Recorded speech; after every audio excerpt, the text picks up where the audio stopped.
Medical കോളേജിൽ ഉപകരണങ്ങളില്ല, ശസ്ത്രക്രിയയ്ക്ക് മതിയായ ഉപകരണങ്ങളില്ല എന്ന് പറഞ്ഞുകൊണ്ട് ഡോക്ടർ ഹാരിസ് ചിറക്കൽ തുടങ്ങിവച്ച ഒരു വിവാദം അല്ലെങ്കിൽ അദ്ദേഹം നടത്തിയ ഒരു തുറന്നു പറച്ചിൽ. ഏറ്റവും ഒടുവിൽ വീണ ജോർജ് അതിനെ അക്സെപ്റ്റ് ചെയ്യുന്ന ഒരു സ്ഥിതി ഉണ്ടായി. ശേഷം മുഖ്യമന്ത്രി പിണറായി വിജയൻ അത് പരസ്യമായി പറയരുത് എന്നൊരു താക്കീത് ഹാരിസ് ചിറക്കലിന് നൽകുന്നു. ശേഷം ദേശാഭിമാനിയിൽ 4 കോളം വാർത്ത വരുന്നു. ഹാരിസ് ചിറക്കലിനെതിരെ അല്ലെങ്കിൽ ഹാരിസ് ചിറക്കലിന്റെ പ്രസ്താവനയെ സർക്കാരിനെതിരെ, പാർട്ടിക്കെതിരെ ആയുധമാക്കുന്നു എന്ന് പറഞ്ഞുകൊണ്ട് ശേഷം ഹാരിസ് ചിറക്കൽ പറയുന്നു, ജയസൂര്യൻ സാർ, താൻ നടത്തിയത് ഒരു പ്രൊഫഷണൽ സൂയിസൈഡ് ആണെന്ന്. യഥാർത്ഥത്തിൽ ഹാരിസ് ചിറക്കൽ പറഞ്ഞ അല്ലെങ്കിൽ അദ്ദേഹം തിരികൊളുത്തിവിട്ട, തുറന്നുവിട്ട ഈ ഒരു ഭൂതം സർക്കാരിനെയും നമ്പർ 1 ആരോഗ്യ കേരളത്തെയും ഒരു കുഴിയിലേക്ക് വീഴ്ത്തുകയാണ്. ആരോഗ്യ കേരളത്തെ കുഴിയിലേക്ക് വീഴ്ത്തിയത് ഡോക്ടർ ഹാരിസ് ചിറക്കലല്ല. ആരോഗ്യ കേരളം കുഴിയിലാണ് എന്ന് തുറന്നു പറഞ്ഞതാണ് അദ്ദേഹത്തിനെതിരെ ഇപ്പോൾ നടക്കുന്ന ആക്രമണങ്ങൾക്ക് കാരണം. അദ്ദേഹം ഇന്ന് രാവിലെ ഉപയോഗിച്ച വാക്ക് പ്രൊഫഷണൽ സൂയിസൈഡ്. ആ വാക്കിന് വളരെയേറെ ആഴങ്ങളുണ്ട്, ആപത്തും ഉണ്ട്. കാരണം ഇത് മാർക്സിസ്റ്റ് പാർട്ടിയോടാണ് കളിക്കുന്നത്. CPM എന്താണ് എന്ന് അതിന്റെ അനുഭാവിയായിട്ടുള്ള അദ്ദേഹത്തിന് ഇനിയും അറിയില്ല എന്നാണ് അതിന്റെ അർത്ഥം. പക്ഷെ സൂയിസൈഡ് എന്ന വാക്ക് ഉപയോഗിച്ചതുകൊണ്ട് ഒരു കാര്യം വ്യക്തമായി, അദ്ദേഹത്തെ ആരോ അത് പറഞ്ഞ് ബോധ്യപ്പെടുത്തിയിരിക്കുന്നു. ഈ പാർട്ടിയോട് കളിച്ചാൽ എന്തായിരിക്കും എന്ന് ഇന്ന് ദേശാഭിമാനിയുടെ എഡിറ്റോറിയൽ വായിക്കുന്നവർക്കറിയാം, എഡിറ്റോറിയൽ പേജ് വായിക്കുന്നവർക്കറിയാം. ഞാൻ ഈ വാർത്ത കേട്ടുകൊണ്ട് രാവിലെ ഞാൻ ദേശാഭിമാനിയുടെ എഡിറ്റോറിയൽ മുഴുവൻ വായിച്ചു. ആ എഡിറ്റോറിയലിലും എഡിറ്റോറിയൽ പേജിലും ആ ദേശാഭിമാനി വ്യക്തമാക്കിയിരിക്കുന്ന കാര്യം, പാർട്ടിക്കെതിരെയും സർക്കാരിനെതിരെയും മുഖ്യമന്ത്രിക്കെതിരെയും ആരെങ്കിലും നീങ്ങിയാൽ അവർക്കുണ്ടാകാൻ പോകുന്ന അനുഭവങ്ങളുടെ പരോക്ഷമായ സൂചന മുഖ്യമന്ത്രിയുടെ വാക്കുകളിൽ കൂടി തന്നെ വ്യക്തമായിട്ടുണ്ട്. അങ്ങനെയൊക്കെ പറയണമായിരുന്നെങ്കിൽ അത് നേരിട്ട് പറയണമായിരുന്നു, ഇങ്ങനെ മാധ്യമങ്ങളോടായിരുന്നില്ല പറയേണ്ടത് എന്നാണ് മുഖ്യമന്ത്രി നേരിട്ട് പ്രതികരിച്ചിരിക്കുന്നത്. ഇത് അതീവ ഗുരുതരമായ ഒരു കാര്യമാണ്. പറയേണ്ട എല്ലാ തലങ്ങളിലും നിരന്തരം പറയുകയും ആഴ്ചകളും മാസങ്ങളും വർഷങ്ങളും കാത്തിരിക്കുകയും ചെയ്തിട്ടും അടിയന്തരമായ ശസ്ത്രക്രിയാ ഉപകരണം വാങ്ങാൻ അയച്ച അപേക്ഷ ജില്ലാ കളക്ടറുടെ ഓഫീസിൽ ആഴ്ചകളോളം, മാസങ്ങളോളം തടഞ്ഞു കിടന്നു എന്നാണ് ഹാരിസ് ചിറക്കൽ വെളിപ്പെടുത്തിയ കാര്യം. ഇന്ന് ദേശാഭിമാനി പറയുന്നു, വിഷയം ശ്രദ്ധയിൽപ്പെട്ടപ്പോൾ 24 മണിക്കൂറിനകം ഹൈദരാബാദിൽ നിന്ന് ഉപകരണം എത്തിച്ച് നൽകിയല്ലോ എന്ന്. അപ്പോൾ വേണമെങ്കിൽ ഹൈദരാബാദിൽ പോയി 24 മണിക്കൂറിനകം ഉപകരണം വാങ്ങാൻ സംസ്ഥാന സർക്കാരിന് അറിയാം എന്ന് ദേശാഭിമാനി സാക്ഷ്യപ്പെടുത്തുന്നു. പക്ഷേ ദേശാഭിമാനിയുടെ വിഷമം അതല്ല. ഡോക്ടർ ഹാരിസ് ചിറക്കലിന്റെ വാക്കുകൾ സർക്കാരിനെതിരെ, ആരോഗ്യവകുപ്പിനെതിരെ, മന്ത്രിസഭയ്ക്കെതിരെ തെറ്റായി പ്രതിപക്ഷം ഉപയോഗിക്കാൻ അവസരമുണ്ടാക്കി കൊടുക്കേണ്ടിയിരുന്നില്ല എന്ന മുഖ്യമന്ത്രിയുടെ വാചകം, അതാണ് ദേശാഭിമാനിയുടെ ഹൈലൈറ്റ്. അപ്പോൾ പറഞ്ഞത് എന്ത് എന്നുള്ളതല്ല, അത് പ്രതിപക്ഷം എടുത്ത് ഉപയോഗിച്ചില്ലേ? ഒരു സഖാവായിട്ടുള്ള, കറ തീർന്ന സഖാവായിട്ടുള്ള ഹാരിസ് ചിറക്കൽ അങ്ങനെ ചെയ്യാൻ പാടുണ്ടോ? ഇതാണ് മുഖ്യമന്ത്രിയുടെ ചോദ്യം. ഇതാണ് ദേശാഭിമാനിയുടെ ഹൈലൈറ്റ്. അപ്പോൾ അദ്ദേഹത്തിന് അറിയാം ഇനി വരാൻ പോകുന്നത് എന്താണ് എന്ന്. വാർത്താ മാധ്യമങ്ങളിൽ ഇതെല്ലാം 2 ദിവസം കൊണ്ട് കെട്ടടങ്ങും. അത് കഴിഞ്ഞ് ഹാരിസ് ചിറക്കൽ നേരിടാൻ പോകുന്ന ക്രൂരവും കിരാതവുമായിട്ടുള്ള പ്രതികാര നടപടികൾ എന്തായിരിക്കും എന്നുള്ളത് അദ്ദേഹത്തെ ഭയപ്പെടുത്തുന്നുണ്ട്. സർക്കാർ സർവീസിലിരിക്കുന്ന ഒരു ഡോക്ടറായിട്ടും ഹെഡ് ഓഫ് ദ ഡിപ്പാർട്ട്മെന്റ് ആയിട്ടും മെഡിക്കൽ കോളേജിലെ ഡോക്ടറായിട്ടും അദ്ദേഹം കാറ് പോലും എടുക്കാതെ ബൈക്കിലാണ് എത്തുന്നത്. കാരണം തിരുവനന്തപുരം സിറ്റിയിലൂടെ കാർ ഓടിച്ച് വരുമ്പോൾ അതിന് ഡീസൽ അടിക്കാനുള്ള പണം അദ്ദേഹത്തിന് കിട്ടുന്നുണ്ട്. കാരണം മെഡിക്കൽ കോളേജ് ഡോക്ടർക്കുള്ള, സീനിയർ ഡോക്ടർക്കുള്ള, HODക്കുള്ള ശമ്പളം തീരെ മോശമല്ല. പക്ഷെ എന്നിട്ടും അദ്ദേഹം മഴ നനഞ്ഞ് അദ്ദേഹം ഹെൽമറ്റ് വെച്ച് ബൈക്ക് ഓടിച്ച് വരുന്നത് എന്തുകൊണ്ടാണ്? താൻ ആശുപത്രിയിൽ എത്താൻ വൈകുന്നതിന്റെ പേരിൽ ഒരു രോഗിക്ക് ഒരു അപകടവും ഉണ്ടാവരുത് ഇന്ന് നിർബന്ധമുള്ളത് കൊണ്ടാണ് മഴ നനഞ്ഞ് ബൈക്ക് ഓടിച്ച് വരുന്ന ഡോക്ടറായിട്ട് അദ്ദേഹം മാറിയത്.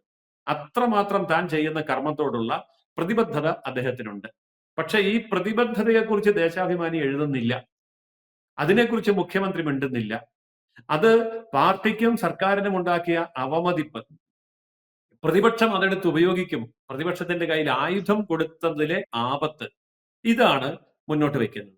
എന്ന് പറഞ്ഞാൽ അങ്ങനെയൊക്കെ ചെയ്യുന്ന ആളിനെ പാർട്ടി എന്താണ് ചെയ്യുക എന്നുള്ളത് പാർട്ടി സഖാവായിട്ടുള്ള ഡോക്ടർ ഹാരിസിന് വ്യക്തമായിട്ട് അറിയാം. അപ്പോ ഇനി 2 ദിവസം കൊണ്ട് വാർത്തകൾ കെട്ടടക്കി കഴിഞ്ഞാൽ ഡോക്ടർ ഹാരിസ് ശമ്പളം വാങ്ങാത്ത പോലെ, പെൻഷൻ വാങ്ങാത്തതുപോലെ, ഡിപ്പാർട്ട്മെന്റിൽ പ്രൊമോഷൻ കിട്ടാത്തതുപോലെ, അദ്ദേഹത്തിനെതിരെ നടക്കാൻ പോകുന്ന പ്രതികാര നടപടികളെ കുറിച്ച് സഖാവായിട്ടുള്ള ഡോക്ടർ ഹാരിസിന് നന്നായിട്ട് മനസ്സിലായിട്ടുണ്ട്. ആ ഭയത്തിൽ നിന്നാണ് അദ്ദേഹം പറഞ്ഞത് ഇതൊരു പ്രൊഫഷണൽ സൂയിസൈഡ് ആണ് എന്ന്. ചുരുക്കി പറഞ്ഞാൽ ഇവിടെ പല വ്യവസായശാലകളെയും അടച്ചു കെട്ടി, പൂട്ടിക്കെട്ടി മറ്റ് സംസ്ഥാനങ്ങളിലേക്ക് പറഞ്ഞയക്കുന്നത് പോലെ ഗത്യന്തരമില്ലാതെ സഖാക്കന്മാരുടെയും സർക്കാരിന്റെയും ഇടതുപക്ഷ സർക്കാരിന്റെയും മുഖ്യമന്ത്രിയുടെയും ആരോഗ്യമന്ത്രിയുടെയും പ്രതികാര നടപടികൾക്ക് വിധേയനാകേണ്ടി വരുന്ന പക്ഷം ഇദ്ദേഹം രാജ്യം വിട്ട് വിദേശത്ത് എവിടെയെങ്കിലും പോകാൻ വരെ സാധ്യതയുണ്ട്. കാരണം സഖാക്കളുടെ കയ്യിൽ കിട്ടിയാൽ വെറുതെ വിടില്ലല്ലോ. ഇവിടെ ഞാനിതൊക്കെ പറയുന്നത് ഒരു അതിശയോക്തിയായിട്ടല്ല. നമ്മുടെ അംബാസഡർ ആയിരുന്ന വ്യക്തിയെ SFIക്കാർ വഴിയിൽ വെച്ച് ചെവിടിൽ അടിച്ചു വീഴ്ത്തിയ വീഡിയോയും ഫോട്ടോയും ഒന്നും നമ്മൾ ഇതുവരെ മറന്നിട്ടില്ല. ഏത് കാരണത്തിന് വേണ്ടിയാണ് അത് ചെയ്തതെന്ന് നമുക്കറിയാം. അപ്പൊ മുൻ അംബാസഡറെ ഉന്നത വിദ്യാഭ്യാസവുമായി ബന്ധപ്പെട്ട വിഷയത്തിൽ അദ്ദേഹം നടത്തിയ ആശയപ്രകടനത്തിന്റെ പേരിൽ CPMന്റെ ബാലഗുണ്ടകളായിട്ടുള്ള SFIക്കാർ അടിച്ചു വീഴ്ത്തിയ കേരളത്തിൽ ഹാരിസ് പ്രതീക്ഷിക്കുന്നത് അതിനേക്കാൾ ഭീകരമായ ആക്രമണമായിരിക്കും. അപ്പൊ TP ചന്ദ്രശേഖരന്റെ ഗതി ഡോക്ടർ ഹാരിസിന് വരാതിരിക്കണമെങ്കിൽ അദ്ദേഹത്തിന് രാജ്യം വിട്ടു പോകേണ്ടി വരും. അപ്പോ വിദേശത്തൊക്കെ പോയാൽ ഡോക്ടർക്ക് നല്ല സാലറി കിട്ടും, സുഖമായിട്ട് അവിടെ വർക്കും ചെയ്യാം. പക്ഷേ അദ്ദേഹം ആ മെഡിക്കൽ കോളേജിൽ പഠിച്ചു പാസ്സായി, പാവപ്പെട്ട രോഗികളുടെ ബുദ്ധിമുട്ടും ദുരിതവും നേരിട്ട് കണ്ട് അനുഭവിച്ച് മനസ്സിലാക്കി അതിന് തന്നാലാവും വിധമുള്ള പരിഹാരം ചെയ്യാൻ വേണ്ടി പരിശ്രമിക്കുന്ന ഒരു വ്യക്തി എന്നുള്ള നിലയിൽ, ആതുര ശുശ്രൂഷയോട് പ്രതിജ്ഞാബദ്ധതയുള്ള ഒരു ഡോക്ടർ എന്നുള്ള നിലയിലാണ് പെരുമാറിയത്. പക്ഷെ അത് ഭരണകൂടത്തിന് ഇഷ്ടപ്പെടുന്നില്ല. ഈ ഭരണകൂടത്തിന്റെ ചരിത്രവും അവിടെ രേഖപ്പെടുത്തുന്നുണ്ട്. അതായത് ദേശാഭിമാനിയുടെ എഡിറ്റോറിയലിൽ തന്നെ പറയുന്നു, സിക്കന്ദർ ഭക്ത് എന്ന് പറയുന്ന മുൻ ഗവർണർ ഇതേ മെഡിക്കൽ കോളേജിലെ ചികിത്സാ പിഴവ് മൂലമാണ് മരിച്ചത് എന്ന് പിന്നീട് വ്യക്തമാവുകയുണ്ടായി. കേരളത്തിന്റെ ആരോഗ്യമന്ത്രിയായിരുന്ന P ശങ്കരൻ അദ്ദേഹത്തിന് അപകടം പറ്റി ഇതേ മെഡിക്കൽ കോളേജിൽ കൊണ്ടുവന്നപ്പോൾ ഒരൊറ്റ മനുഷ്യൻ തിരിഞ്ഞു നോക്കിയില്ല. ആരോഗ്യ മന്ത്രിക്ക് അപകടം പറ്റിയിട്ട് മെഡിക്കൽ കോളേജിൽ ആരും തിരിഞ്ഞു നോക്കാനുണ്ടായിരുന്നില്ല. അവസാന സ്ട്രക്ചറിൽ കിടന്നുകൊണ്ട് ഞാൻ മന്ത്രിയാണ് എന്ന് പറഞ്ഞ് നിലവിളിക്കേണ്ടി വന്നു.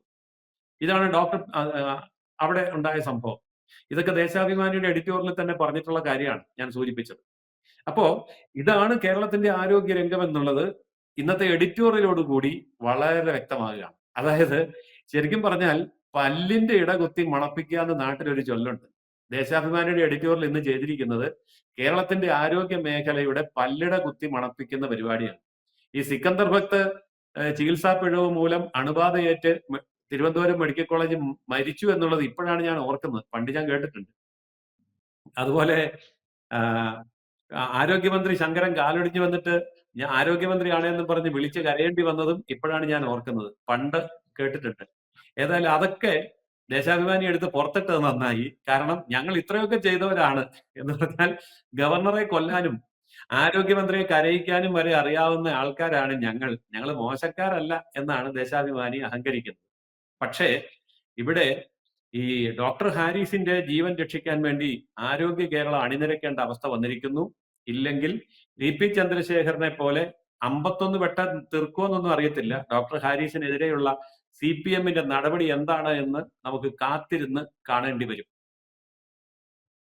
തീർച്ചയായും ജയസൂര്യൻ സാർ പറഞ്ഞതുപോലെ ഗവർണർ മരണപ്പെട്ട സംഭവം, അതുപോലെ ആരോഗ്യമന്ത്രി ആശുപത്രിയിൽ എത്തിയപ്പോൾ തിരിഞ്ഞു നോക്കാതിരുന്ന കാര്യങ്ങളൊക്കെ ദേശാഭിമാനി പറഞ്ഞപ്പോഴാണ് ഈ കാര്യങ്ങളൊന്നും അറിയാത്ത ഒരു തലമുറ പോലും ഇത്തരത്തിലൊക്കെ ആരോഗ്യ കേരളത്തിൽ സംഭവിച്ചിരുന്നു എന്ന കാര്യത്തിൽ ഒരു വ്യക്തത വരുന്നതും ഞങ്ങളൊക്കെ അറിയുന്നതും. എന്തായാലും അത് അറിയിച്ചു തന്നതിൽ ദേശാഭിമാനിക്ക് ഒത്തിരി നന്ദി ഞാൻ ഈ ഒരു അവസരത്തിൽ പറയുകയാണ്. ഇത്രയേറെ അധപ്പതിച്ചു പോയ ഒരു ആരോഗ്യ കേരളം നേരത്തെ ഉണ്ടായിരുന്നു എന്നുള്ളതാണ്. ഇവരൊരു കമ്പാരിസൺ ആണ് ജയസൂര്യൻ സാർ നടത്തിയത് എന്ന് തോന്നുന്നു. അവിടെ സുപ്രധാനമായ ഒരു കാര്യം കൂടി ദേശാഭിമാനിയുടെ എഡിറ്റോറിയൽ പറയുന്നുണ്ട്. പണ്ടൊക്കെ അവിടെ കൊടുത്തിരുന്ന ചികിത്സാ ആനുകൂല്യം 30,000 രൂപയായിരുന്നു. ആ 30,000 രൂപ എന്ന് പറയുന്നത് ഇപ്പോൾ 5 ലക്ഷം രൂപയാക്കി വർദ്ധിപ്പിച്ചിട്ടുണ്ട് എന്ന് ദേശാഭിമാനി എഡിറ്റോറിയൽ പറയുന്നു. അപ്പോൾ ദേശാഭിമാനി എഡിറ്റോറിയൽ ഇത് കണ്ടുകൊണ്ട് ഞാൻ ഈ 5 ലക്ഷം രൂപയായിട്ട് വർദ്ധിച്ചത് എങ്ങനെയാണെന്ന് പരിശോധിച്ച് നോക്കി. അപ്പോഴാണ് അറിയുന്നത് അത് കേന്ദ്ര ഗവൺമെന്റിന്റെ പദ്ധതിയാണ്. സംസ്ഥാന ഗവൺമെന്റിന്റെ പദ്ധതി 30,000 രൂപയായിരുന്നെന്നും കേന്ദ്ര ഗവൺമെന്റ് എന്ന വാക്ക് ഉപയോഗിച്ചിട്ടില്ല എന്നേ ഉള്ളൂ. എല്ലാ ജനങ്ങൾക്കും അറിയാം 5 ലക്ഷം രൂപയുടെ ഇൻഷുറൻസ് എന്ന് പറയുന്നത് മോദിയുടെ, അപ്പൊ അത് പറഞ്ഞിട്ടുണ്ട്. പിന്നെ മറ്റൊന്ന്, മോദിയുടെ ഈ 5 ലക്ഷം രൂപ ഇൻഷുറൻസ് വരുന്നതിന് മുൻപ് അവിടെ ഒരു വർഷം 110 കോടി രൂപയാണ് ചികിത്സാ ചെലവിന് വേണ്ടി ജനങ്ങൾക്ക്, രോഗികൾക്ക് കൊടുത്തിരുന്നത്. അതിപ്പോൾ 110 കോടിയിൽ നിന്ന് 1600 കോടിയായി വർദ്ധിച്ചിട്ടുണ്ട് എന്നും ദേശാഭിമാനി എഡിറ്റോറിയൽ എഴുതിയിട്ടുണ്ട്. ഒരു കാര്യം ഉറപ്പാണ്, ഈ ദേശാഭിമാനി എഡിറ്റോറിയൽ ഇത് എഴുതിയവന്റെ തല വെട്ടുന്ന ദിവസം അധികം ദൂരെയല്ല. കാരണം അയാൾ അറിയാതെ ഒരു സഖാവ് സത്യം പറഞ്ഞു പോയതാണ്. അപ്പോൾ ദേശാഭിമാനി എഡിറ്റോറിയൽ എഴുതുന്ന വ്യക്തി ഒന്ന് സൂക്ഷിക്കുന്നത് നല്ലതാണ്. നാളെ നേരം വെളുക്കുമ്പോൾ പാർട്ടി സഖാക്കന്മാര് നിങ്ങളെ ജീവനോടെ വെച്ചേക്കുമോ എന്നുള്ളത് എനിക്ക് സംശയമുണ്ട്. ഏതായാലും ഈ എഡിറ്റോറിയൽ ഇത്രയേറെ പ്രശസ്തമാകാനും മുഖ്യമന്ത്രിയുടെ പ്രതികരണം നന്നായി. അതുകൊണ്ട് മുഖ്യമന്ത്രിക്കും കൂടി നമ്മൾ കടപ്പെട്ടിരിക്കുകയാണ്. മാത്രമല്ല ദേശാഭിമാനി നടത്തിയത് ഒരു കമ്പാരിസൺ ആണ്. അന്നത്തെ കാലത്ത് ഗവർണർക്കും ആരോഗ്യമന്ത്രിക്കും സംഭവിച്ചത് ഇതാണെങ്കിൽ ഇന്ന് ശസ്ത്രക്രിയക്ക് ഉപകരണങ്ങളില്ല എന്നുള്ള ഒരു നിസാര പ്രശ്നമല്ലേ സംഭവിച്ചിട്ടുള്ളൂ. അതിനാണോ ഡോക്ടർ ഹാരിസ് മാധ്യമങ്ങൾക്ക് മുന്നിൽ പാർട്ടിയെയും സർക്കാരിനെയും ഇട്ടുകൊടുത്തത്? ഇത് മാത്രമാണ് ദേശാഭിമാനിയുടെ ആ എഡിറ്റോറിയൽ സൂചിപ്പിക്കുന്നത്. ജയസൂര്യൻ സാർ പറഞ്ഞതുപോലെ ദേശാഭിമാനിയുടെ ഈ എഡിറ്റോറിയൽ എഴുതിയിരിക്കുക തീർച്ചയായും ഒരു CPM അനുഭാവമുള്ള സഖാവ് തന്നെയാണ്, അതിൽ തർക്കമില്ല. ഡോക്ടർ ഹാരിസ് ചിറയ്ക്കലും അത്തരത്തിലുള്ള ഒരു വ്യക്തിയാണ്. അദ്ദേഹം CPM-നോട് അല്ലെങ്കിൽ സർക്കാരിനോടൊക്കെ അനുഭാവമുള്ള ആളുകളാണ്. അപ്പോൾ ഇതിന്റെ അകത്തു നിന്ന് തന്നെയാണ് ഈ പാർട്ടിക്കെതിരെ അല്ലെങ്കിൽ സർക്കാരിനെതിരായ കാര്യങ്ങൾ തുറന്നു വരുന്നത് എന്നുള്ളത് പൊതുജനങ്ങൾ മനസ്സിലാക്കേണ്ട ഒരു വസ്തുത കൂടിയാണ്. എന്തായാലും വ്യക്തമാണ്. Thank you Jayasuryan sir. കൂടുതൽ വാർത്തകളും വിശേഷങ്ങളും നിങ്ങളിലേക്ക് എത്താൻ ABC മലയാളം സബ്സ്ക്രൈബ് ചെയ്യുക, ബെൽ ബട്ടണും അമർത്തുക.